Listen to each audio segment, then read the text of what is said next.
Πήρα αυτό το βανάκι και το μετέτρεψα σε ένα πλήρες λειτουργικό σπίτι. Θα σας δείξω πώς το έκανα αυτό με πάρα πολύ λίγα χρήματα. Με λιγότερο από 500 ευρώ. Γενικά στο αυτοκίνητο δεν έχω κάνει παρεμβάσεις. Δεν έχω βάλει ούτε μία βίδα, δεν έχω ανοίξει ούτε μία τρύπα. Και ευχαριστώ και πάρα πολύ τον μπαμπά μου που με βοήθησε σε όλη αυτή την κατασκευή. Πάμε να σας δείξω πώς το έφτιαξα.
Γεια σας, είμαι η Γεωργία. Οι φίλοι με φωνάζουν και Τζο.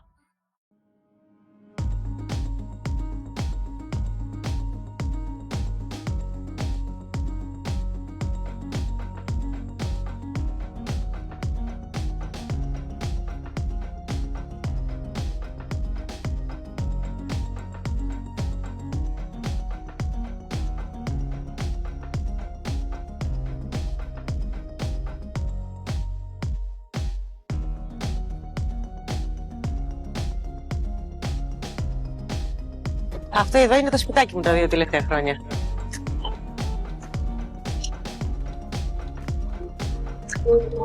Όλο αυτό το ταξίδι ξεκίνησε περίπου πριν 15 χρόνια, όταν πέρασα μια δύσκολη φάση στη ζωή μου και τότε συνειδητοποίησα ότι η επαφή με τη φύση με έκανε να χαλαρώνω, να νιώθω πιο γαλήνια. Το ένα ταξίδι έφερε το άλλο και μέσα από αυτό ξεκίνησα την πεζοπορία, την αναρρίχηση, έκανα καγιάκ ποταμού, θαλάσσης, αλεξίπτωτο πλαγιάς, κάνιονινγκ, σκι. Έτσι έβλεπα τη φύση με άλλο μάτι. Την έβλεπα από κάθε της πλευρά. Είναι διαφορετικό να περπατάς στην όχθη ενός ποταμού, διαφορετικό να κατεβαίνεις στο ποτάμι από μέσα, διαφορετικό να το βλέπεις από ψηλά. Κάτι επίσης που με ευχαριστεί και με γεμίζει στα ταξίδια είναι ότι έρχεσαι σε επαφή με τους ντόπιους. Κάνεις καινούριους φίλους, μαθαίνεις τα μυστικά κάθε τόπου. Ταξιδεύοντας και μένοντας λοιπόν όλα αυτά τα χρόνια στο βαν, αντιμετώπιζα διάφορες δυσκολίες. Στον ύπνο, στο μαγείρεμα. Έτσι αποφάσισα να το κάνω λίγο πιο εύκολο. Πήρα αυτό το βανάκι και το μετέτρεψα σε ένα πλήρες λειτουργικό σπίτι. Θα σας δείξω πώς το έκανα αυτό με πάρα πολύ λίγα χρήματα. Με λιγότερο από 500 ευρώ. Οπότε πάμε να σας δείξω πώς το έφτιαξα. Το πρώτο πράγμα που έκανα όταν πήρα το αυτοκίνητο ήταν να βγάλω τα καθίσματα και να βάλω τη μόνωση. Για μονοτικό υλικό επέλεξα τον κετσέ. Ο κετσές είναι μία μάλινη τσόχα και την επέλεξα επειδή είναι φυσικό και οικολογικό προϊόν. Χρησιμοποιείται και για ηχομόνωση και για θερμομόνωση, και για κρύο και για ζέστη. Το έχω βάλει στο κάτω μέρος του αυτοκινήτου, στα πλαϊνά και επάνω. Για να το κολλήσω επάνω, κατέβασα την οροφή και το κόλλησα με σπρέι κόλλας στον ουρανό. Επίσης, μετά έβαλα και αυτό εδώ το πλαστικό για να μπορώ να το καθαρίζω εύκολα. Το κρεβάτι και τους αποθηκευτικούς χώρους, το ξύλο που επέλεξα είναι κόντρα πλακιά θαλάσσης. Το επέλεξα γιατί είναι οικονομικό, ελαφρύ και ανθεκτικό. Αυτό που πήρα εγώ είναι 1/100 πάχους. Γενικά η κατασκευή είναι πολύ εύκολη. 2 κουτιά για αποθηκευτικό χώρο και στο επάνω μέρος στείνεται το κρεβάτι. Γενικά στο αυτοκίνητο δεν έχω κάνει παρεμβάσεις. Δεν έχω βάλει ούτε μία βίδα, δεν έχω ανοίξει ούτε μία τρύπα. Για να δέσω τα κουτιά στο αμάξωμα, χρησιμοποίησα τις ράγες στις οποίες επάνω μπαίναν τα καθίσματα. Τα μεσαία ξύλα του κρεβατιού μπαίνουν σε αυτό εδώ το πηχάκι, έτσι μετατρέπεται πάρα πολύ εύκολα από καθιστικό σε κρεβατοκάμαρα.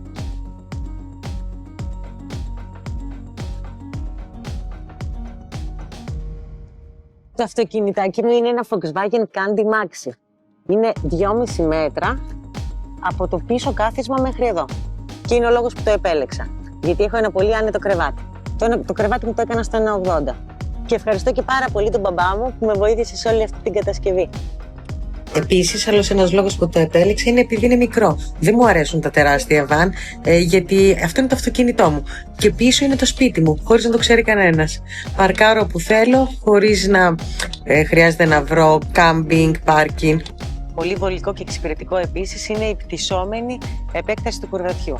Μπορεί να με ταλαιπώρησε λίγο για να το φτιάξω, αλλά είναι πάρα πολύ εξυπηρετικό γιατί όταν χρειάζεται να μεταφέρεις ογκώδη πράγματα, έχεις τον απαιτούμενο χώρο.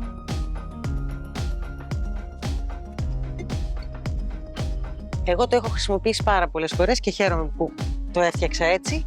Πήγα σε χρωματοπωλείο και κοίταξα να βρω κάποια πραγματάκια που θα με βολέψουν να φτιάξω τις πατέντες μου. Βρήκα λοιπόν αυτά εδώ τα στηρίγματα και έβαλα και αυτές εδώ τις γωνιές και με αυτόν τον τρόπο στηρίζω την επέκταση του κρεβατιού. Και με αυτόν εδώ το μεντεσέ έχω στηρίξει το ποδαράκι που κρατάει την επέκταση.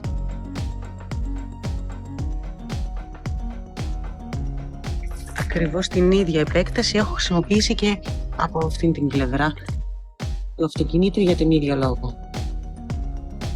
Επίσης κάτι άλλο που εξυπηρετεί αυτή η πτυσσόμενη κατασκευή είναι ότι εδώ υπάρχει αναμονή για άλλο ένα κάθισμα.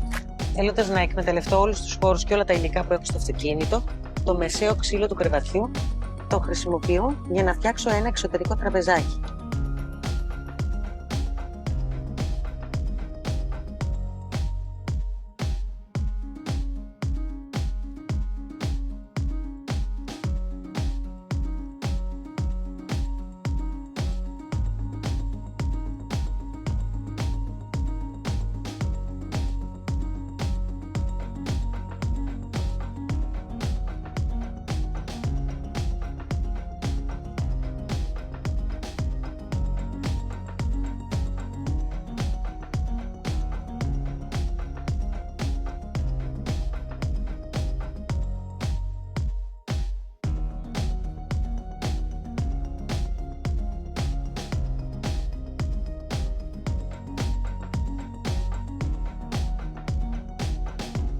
Πάμε τώρα να σας δείξω πώς έχω φτιάξει το τραπεζάκι. Το τραπεζάκι είναι πολύ απλή κατασκευή. Αποτελείται από 2 σωλήνες, 2 γωνιές, τη φλάτσα και το ξύλο. Η βάση βασικά του τραπεζιού, η σιδερένια βάση, μπαίνει σε αυτήν εδώ την πλαστική σωλήνα που είναι βιδωμένη στο κουτί. Μένοντας τόσο καιρό στο βαν, μας έχει τρελάνει ο ήλιος. Μία μπαίνει, μία βγαίνει σήμερα. Μένοντας τόσο καιρό στο βαν, συνειδητοποίησα ότι με βολεύει σε άλλο χώρο να είναι το τραπεζάκι το χειμώνα και άλλο το καλοκαίρι. Το καλοκαίρι με βολεύει από εδώ γιατί περνάω περισσότερο χρόνο έξω. Μαγειρεύω έξω, τρώω έξω και γενικότερα περνάω περισσότερες ώρες έξω. Ενώ το χειμώνα που περνάω περισσότερο χρόνο μέσα στο βαν, με βολεύει από αυτή την πλευρά να έχω το τραπεζάκι μου.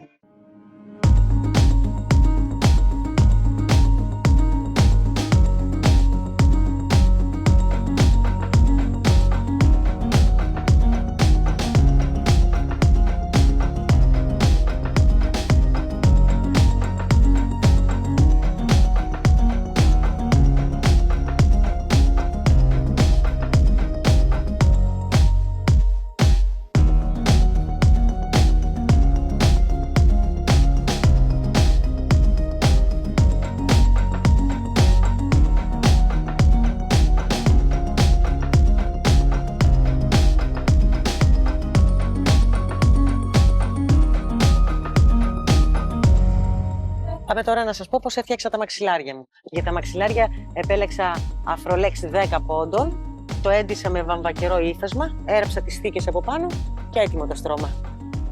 Κάτι άλλο που μου αρέσει πολύ σε αυτό το αυτοκίνητο είναι ότι έχει πολλά παράθυρα. Δεν μου αρέσουν οι βαριές ξυλίνες μετατροπές που επιβαρύνουν το αμάξωμα με έξτρα βάρος, με επενδύσεις και έπιπλα που καταργούν τα παράθυρα.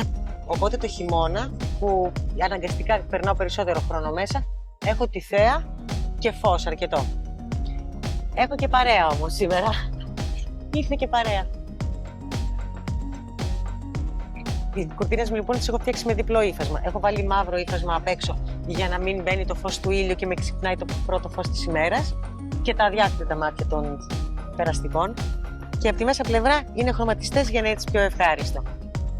Στη μέση, στα υφάσματα, έχω χρησιμοποιήσει για μονοτικό υλικό την ηλιοπροστασία, την κλασική ηλιοπροστασία που έχουμε στα αυτοκίνητα. Σε όλες τις κουρτίνες έχω βάλει περιμετρικά μαγνήτες, οπότε είναι πολύ εύκολο να τις βάζω και να τις βγάζω. Πάμε λοιπόν να σας δείξω και την κουρτίνα την μεσαία που χωρίζει το πίσω αυτοκίνητο από μπροστά.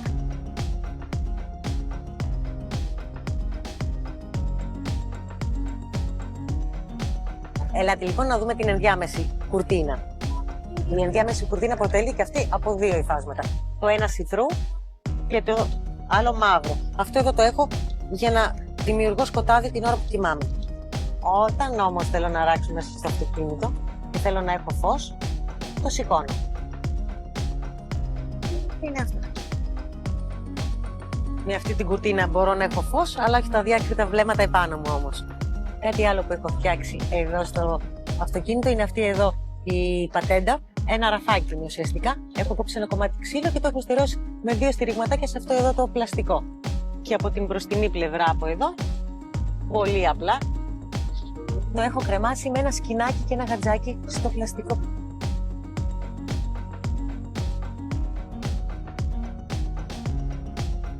Όταν έβαλα τη μόνωση στο αυτοκίνητο, είδα ότι εδώ στην πόρτα υπάρχει ένα κενό και είπα να το εκμεταλλευτώ. Οπότε έκοψα αυτά εδώ τα ξυλαράκια, κόλλησα από πίσω ενό Google και δημιούργησα 4 μικρές τυπούλες για να βάζω μικροπράγματα. Επίσης, αυτό που είδα όταν άνοιξα το αυτοκίνητο είναι ότι μπορώ να βάλω ένα μικρό σκηνάκι στο μοχλό της κλειδαριάς, έτσι μπορώ να ανοίγω το αυτοκίνητο από μέσα. Φοβερή πατέντα.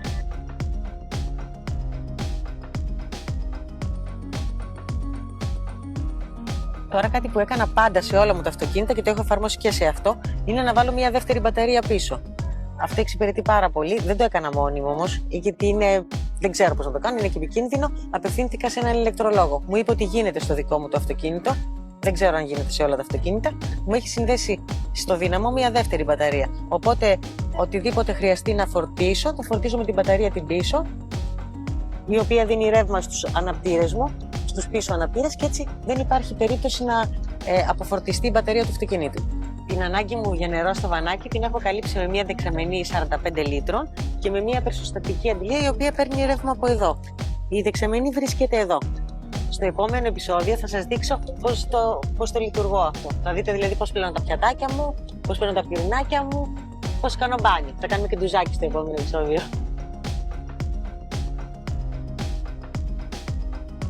Ορίστε και η κουζίνα μου. Για το μαγείρεμα έχω επιλέξει αυτή εδώ τη συσκευή. Είναι λίγο μεγάλη και δεν είναι και τόσο οικονομική. Υπάρχουν και πιο οικονομικές λύσεις και σε μικρότερο όγκο. Απλά εγώ επειδή μαγειρεύω πολύ και δεν θέλω καμιά μέρα να μείνω με το φαγητό μισοψημένο, έχω κάνει αυτήν εδώ την επιλογή. Επίσης δεν έχω βολέψει και πολύ καλά μέσα στο αυτοκινητάκι μου, οπότε είναι μια σούπερ λύση. Επειδή ο χώρος στο αυτοκίνητο είναι πολύ περιορισμένος και επειδή θέλω να εκμεταλλευτώ το κάθε εκατοστό που υπάρχει, δεν ήθελα να καταργήσω αυτά τα δύο ραφάκια ουσιαστικά που υπάρχουν εδώ. Γι' αυτό έχω τοποθετήσει διάφορα καλαθάκια, κουτάκια, νεσεσεράκια για να τακτοποιήσω τα πράγματά μου στο υπνοδωμάτιο και στην κουζίνα. Για να μην μετακινούνται όμως και να είναι σταθερά στη θέση τους, έπρεπε να κάνω κάποια πατέντα. Όπως σας προείπα, δεν έχω κάνει καμία κατασκευή μόνιμη στο αυτοκίνητο, καμία τρύπα. Οπότε αυτό που έκανα ήταν να βιδώσω αυτές τις βιδούλες στο σασί του αυτοκινήτου, να βάλω πολύ απλά ένα σειρματόσκηνο και με ένα σφιχτηράκι να σφίξω το σειρματόσκηνο έτσι ώστε να τα σταθεροποιήσω και να μην μετακινούνται όταν οδηγώ. Έβγαλα την πλαστική αυτή τάπα και με ένα μικρό γατζάκι που έχω βάλει εδώ έχω περάσει το σειρματόσκηνο και έχω φτιάξει την κατασκευή. Είναι πολύ βολικό, πολύ εύκολο και πολύ εξυπηρετικό.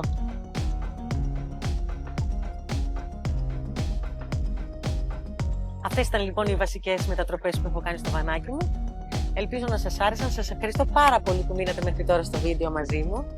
Κάντε μου like αν σας άρεσε. Θα εκτιμούσα πάρα πολύ αν κάνετε και μία εγγραφή στο κανάλι, γιατί είναι η πρώτη μου φορά και η αρχή μου σε όλο αυτό. Και μην ξεχάσετε να πατήσετε το κουδουνάκι για να σας έρθει η ειδοποίηση για το επόμενο επεισόδιο, όπου ολοκληρώνονται οι εργασίες του βαν. Σας ευχαριστώ πολύ.